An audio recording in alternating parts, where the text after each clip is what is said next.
Bienvenidos, bienvenidas una vez más a este módulo de comunicaciones. Esta es la clase número 6, esperando que hayamos aprendido bastante sobre este precioso tema. Y en esta ocasión vamos a compartir acerca de el público al que me dirijo. ¿A qué tipo de público me estoy dirigiendo? En este caso tenemos que tener bien claro lo que entendemos por público o audiencia, que es aquel grupo más o menos numeroso de personas que se caracterizan por escuchar una exposición oral o por asistir a una presentación del mismo tipo. La audiencia puede ser, sin embargo, variable y el concepto puede aplicarse tanto como para gente visible en el momento, como también puede tener un sentido abstracto cuando se habla de la audiencia sin, en este caso, estarla viendo. Ahora bien, tenemos que tener bien clara la clasificación del público. Usted tiene que saber, bueno, a qué público me voy a dirigir. Posible que alguien se vaya a dirigir a los empresarios, que vaya a alguna organización y tenga que hablar sobre finanzas. No se va a dirigir a esos empresarios como si estuviera en la iglesia. Imagínese usted que tenga alguien que darle un tema a empleados bancarios y le quiera hablar en términos de la iglesia, se va a meter en problemas. Y le va a decir a los ejecutivos bancarios, buenas tardes, buenos días hermanos, qué bueno, gloria a Dios que estamos acá. La gente se va a volver a ver entre ellos y decir, ¿y este de dónde salió? Entonces, uno tiene que tener bien claro a qué público me voy a dirigir. Si son políticos, pues tengo que hablarle en términos de los políticos. Si es un grupo religioso, pues tengo que hablar en términos religiosos. Si voy a hablar a dirigirme a un grupo de maestros en determinado colegio, en determinado lugar, tengo que tener bien claro que debo de emplear palabras y códigos que los maestros conocen, que son comunes a ellos. Y si el grupo es multidisciplinario, pues ahí va cambiando la situación. Tengo que tener bien clara esa clasificación. Como también tengo que tener bien claro si el grupo es pequeño, si es un grupo medio o promedio y es un grupo numeroso.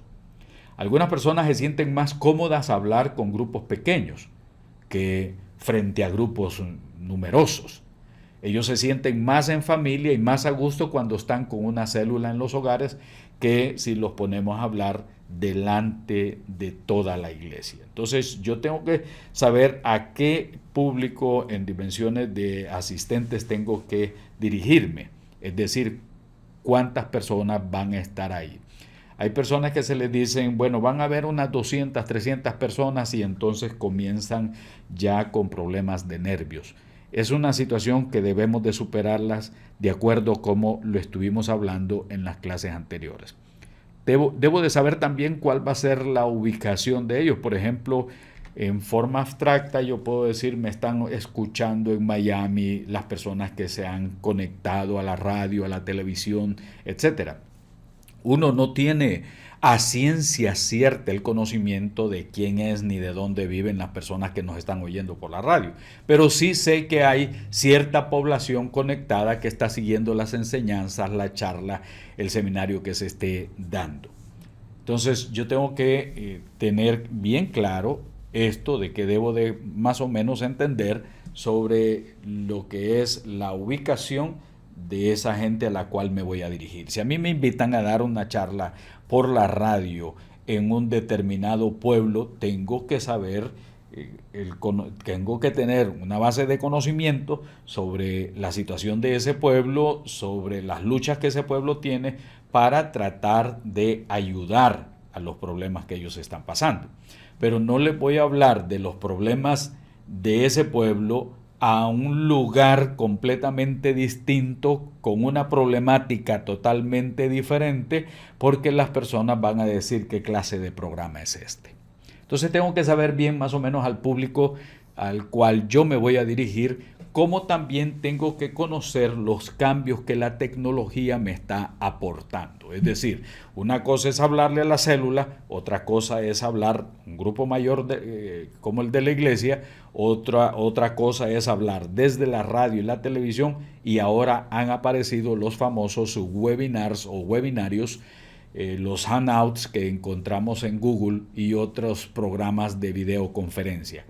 Es decir, yo puedo estar en mi oficina hablando sobre determinado tema y muchas personas están conectadas simultáneamente, me pueden ver, me pueden escuchar y yo puedo ver a esas personas, puedo escuchar a esas personas que en determinado momento en que yo estoy hablando, ellas pueden interrumpir y hacer una pregunta. Estos son los famosos webinarios que se han ido poniendo cada día más de moda, que ayudan mucho en la exposición de un tema, en la exposición de cómo funciona determinado producto o cómo se va a realizar determinado plan, en lo cual le ayudamos a personas que están ubicadas en otros países y que gracias a ese webinario pueden también conocer más de las soluciones, de la problemática, de los temas que se van a desarrollar. En esta ocasión quiero presentarles un ejemplo de lo que sería un webinario o en este caso que fue el que más fácil encontré, el Hangouts, para que ustedes más o menos tengan idea de cómo es que funciona. Simplemente quería hacer un poco de reflexión y de resumen de cositas que seguramente luego seguirán saliendo. Yo creo que la industria alimentaria, como su propio nombre indica, es una industria, por lo tanto su objetivo siempre va a ser producir y vender al consumidor. Esto en un primer lugar no tiene por qué ser ni malo ni bueno, lo que pasa que como todas las industrias, pues el objetivo principal va a ser el económico. Las grandes multinacionales, por supuesto, son las que más poder van a tener y nos pueden influir en la dietética, en la nutrición, desde los anuncios de la tele, desde los anuncios a través de los envases de los alimentos. Ahora bien, hay una parte importante también que debemos de conocer acerca del público, su ubicación, cuántas personas van a ser, qué tipo de personas van a ser. Es también la homogeneidad del grupo. No es lo mismo dirigirme a un grupo mixto que hablarle a un grupo de mujeres sobre problemáticas de la mujer y de temas que son de vital importancia para ellas, que hablarle a un grupo de hombres que están esperando que se les ayude, se les oriente en problemáticas que tienen que ver directamente con ellos. También podría ser que esté un grupo homogéneo en cuanto a los jóvenes, los intereses que ellos tienen, cómo ellos pueden hacerle frente a la vida desde el punto de vista bíblico y frente a las exigencias de un mundo moderno. Así es que estamos viendo nosotros que tenemos que estar listos y preparados para saber qué objetivos vamos a tratar de alcanzar en ese lugar. También tenemos que tener en cuenta varios aspectos, como lo son los aspectos culturales. Si yo estoy aquí tratando de hablar en Miami a personas que vienen de Honduras, de Colombia, de Venezuela, de Argentina, es decir, hay personas de diferentes lugares, tengo que tratar de entender o de tener por lo menos el mínimo de conocimiento sobre las culturas de los hermanos que nos están acompañando aquí en la iglesia. Hay ciertos intereses también que se pueden mostrar como elementos en común, como lo es la fe, intereses en común como lo es la vida en familia, etc. Entonces, uno tiene que pensar en todo esto, en los elementos que tengo en común. Qué bueno que hay estos elementos en común para que me ayude en el diseño de los objetivos de la charla que yo quiero dar. Ahora, hay que tener en cuenta también la clase de público en cuanto a su conocimiento. Debemos estar seguros a qué clase de público nos vamos a dirigir, a qué tipo de iglesia vamos a hablar.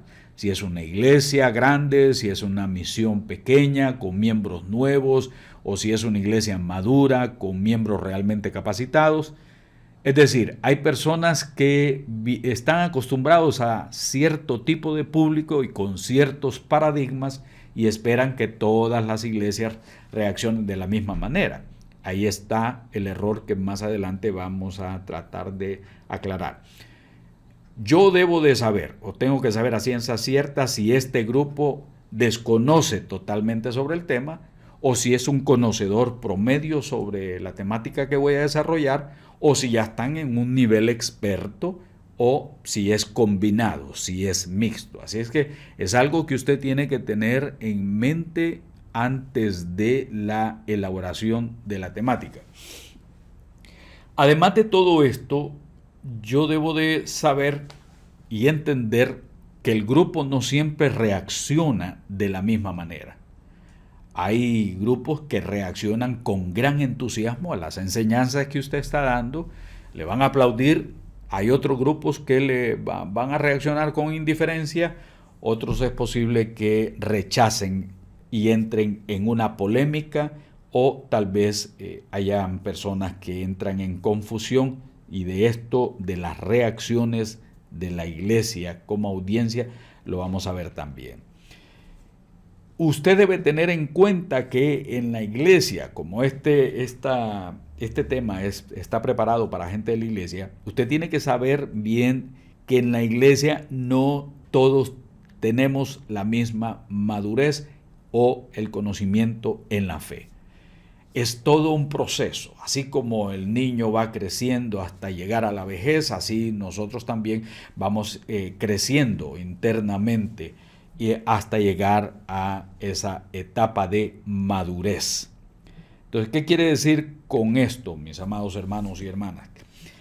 Quiere decir que yo debo tener en cuenta que en la iglesia no todos tienen ese mismo nivel de conocimiento. Que hay personas que están muy nuevas en la fe y hay personas que tienen ya mucho tiempo dentro de la iglesia, pero todavía se han quedado en una etapa pequeña, y hay otros que quizás en poco tiempo han logrado crecer y madurar bastante. Así que es una cuestión bastante subjetiva y relativa.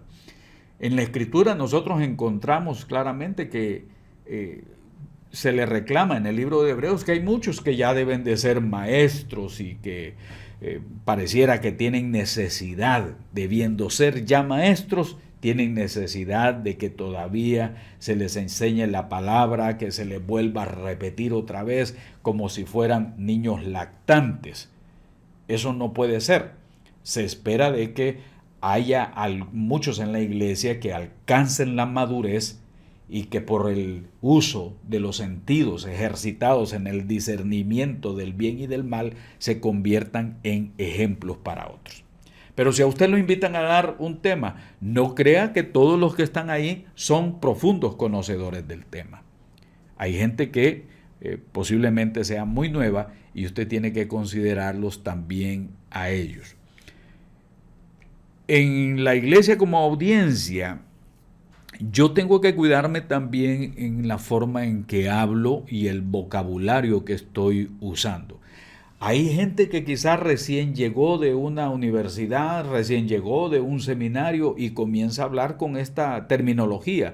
Haremos un análisis epistemológico del pensamiento paulino con relación a la parusía, sin los respectivos malabares apologéticos y bla, bla, bla, bla, bla, bla, bla, bla, bla. Entonces la gente que está ahí no logra entender qué fue lo que realmente quiso decir. Cuando una persona no tiene los objetivos claros, cuando una persona no tiene el mínimo de conocimiento del público al cual se va a dirigir, va a cometer muchos errores. Entonces podrá venir a dar demostraciones de conocimiento, pero la gente se quedará con el conocimiento en cero.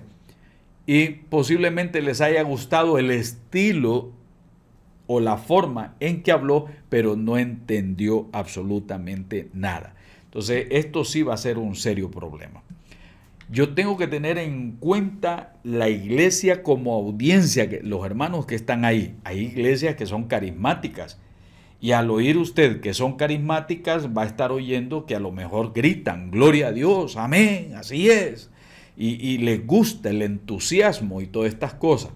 Pero hay iglesias que no lo son así, no son ellas así, sino que son un poquito más académicas, les gusta más el análisis, profundizar en las escrituras y en las enseñanzas. Otras son más tradicionales y les gusta ser conservadoras también, y usted puede encontrarse a otros que son bastante liberales. Así es que el comunicador debe tener esto en cuenta. y con sinceridad estudiar al grupo al cual se va a dirigir, cuidar su vocabulario y respetar por sobre todo aquel grupo como tal. Nos hemos dado cuenta que llegan líderes y dicen, ¿cuántos dicen amén? Y tal vez la gente casi ni contesta y dice, ¿qué problema venir a una iglesia tan muerta? Y ese no respeta que esa iglesia ya tiene otro tipo de formación. Así es que cuando usted llegue a un lugar, trate de conocer el ambiente, la formación, cómo el grupo es, para en vez de llegar a crear una crisis, usted sea parte de la solución a los problemas que ellos puedan estar pasando. Entonces vamos a ver las reacciones, en este caso, reacciones dentro de la audiencia. Si usted se encuentra con una audiencia que tiene gran receptividad, es una bendición. Esa receptividad es la capacidad de recibir, capacidad de escuchar, capacidad de aceptar nuevas ideas, nuevas impresiones, y también ellos están dispuestos a dar sugerencias y a recibir las sugerencias suyas. Así es que es algo de gran bendición para uno. La definición que nos da la Real Academia de la Lengua Española es capacidad de recibir. Esa es receptividad, la capacidad de recibir. ¿Todas las audiencias, todos los públicos reaccionan de la misma manera? No, absolutamente no. Algunos pueden reaccionar con indiferencia. Y se designa con el término de indiferencia aquel estado de ánimo que experimentamos los seres humanos y que básicamente se caracteriza por la falta de atracción o rechazo, según corresponda, por las cosas y las personas con las cuales se topa e interactúa en el mundo que lo rodea.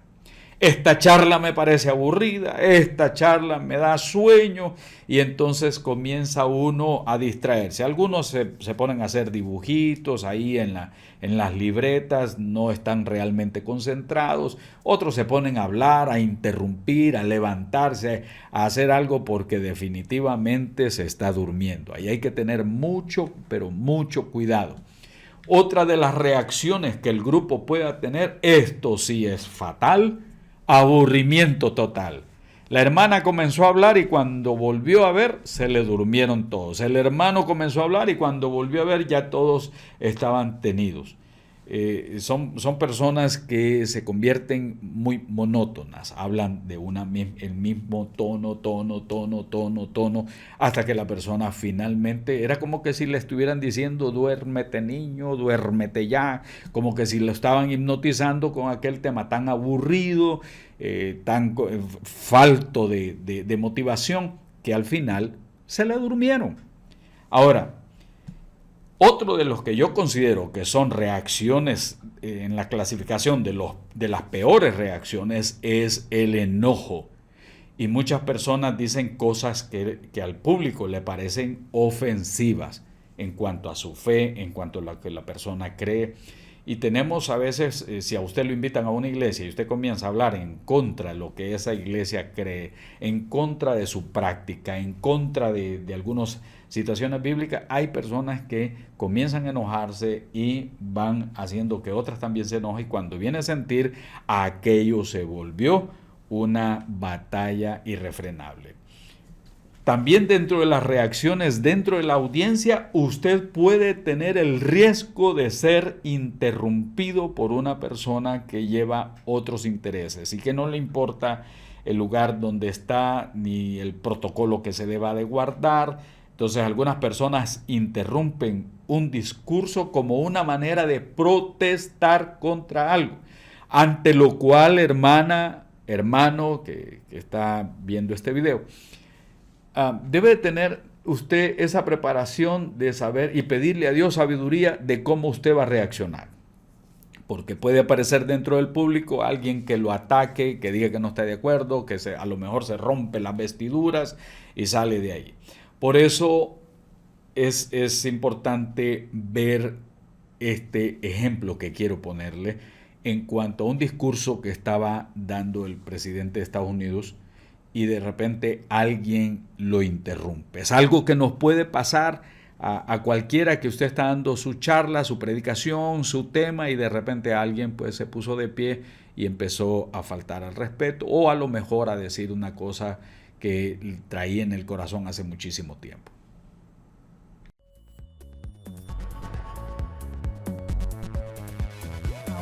El día de ayer Barack Obama daba un discurso sobre inmigración cuando sorpresivamente fue interrumpido por uno de los asistentes. Un joven se encontraba justo atrás del mandatario y no dudó en cortar su discurso para gritarle que usara su poder para poder frenar estas deportaciones de los inmigrantes que en Estados Unidos se dan tan continuamente, pero Obama no perdió la compostura, pidió a los agentes de seguridad que no hiciera nada y le contestó categóricamente. Vea por favor cómo sucedió detalle a detalle.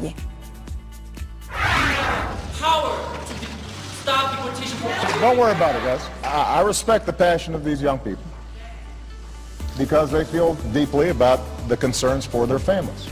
But we're also a nation of laws. That's part of our tradition. And so the easy way out is to try to yell and pretend like I can do something by violating our laws. And what I'm proposing is the harder path, which is to use our democratic processes.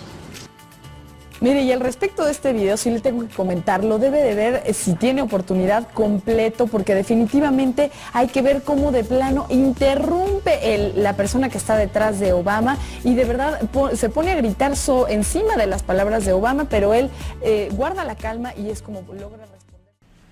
Ahora bien, otra de las reacciones dentro de la audiencia son los aplausos.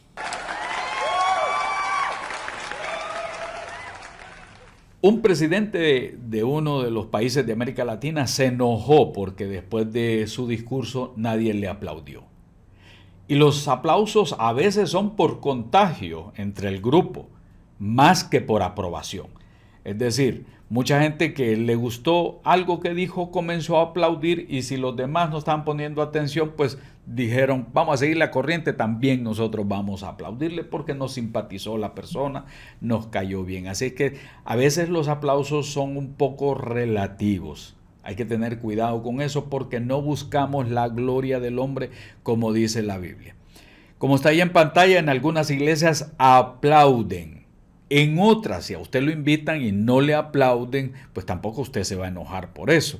En otros solamente mueven la cabeza como quien dice, sí, estamos de acuerdo, y no expresan mucho, pero están apoyando lo que usted está diciendo.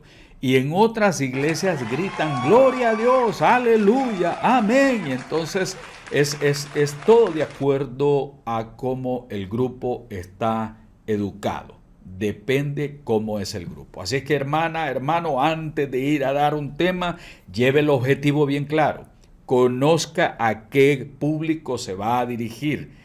Observe bien todas las pistas que usted pueda tener para entender el público al cual se va a dirigir. Mire si este es un poco conservador, mire si este público le gusta interactuar.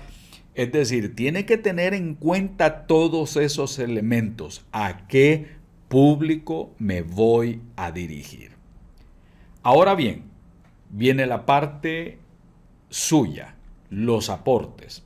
Aporte número 1, describa qué tipo de público hay en su congregación durante los sermones. ¿Qué tipo de público? Porque es posible que esta pregunta la esté viendo alguien en otro país con una congregación diferente, pero la de nosotros. Describa qué clase de iglesia, qué clase de público tiene aquí en la iglesia durante los mensajes. Aporte número 2, describa qué tipo de público hay en su célula de estudio bíblico. Descríbala, hermano o hermana, describa qué tipo de público, de acuerdo a las características que hemos hablado, tiene usted en su célula. Aporte número 3, ¿por qué es importante tener los objetivos bien definidos antes del desarrollo del tema? ¿Por qué es importante tener los objetivos bien definidos antes del desarrollo del tema? Aporte número 4.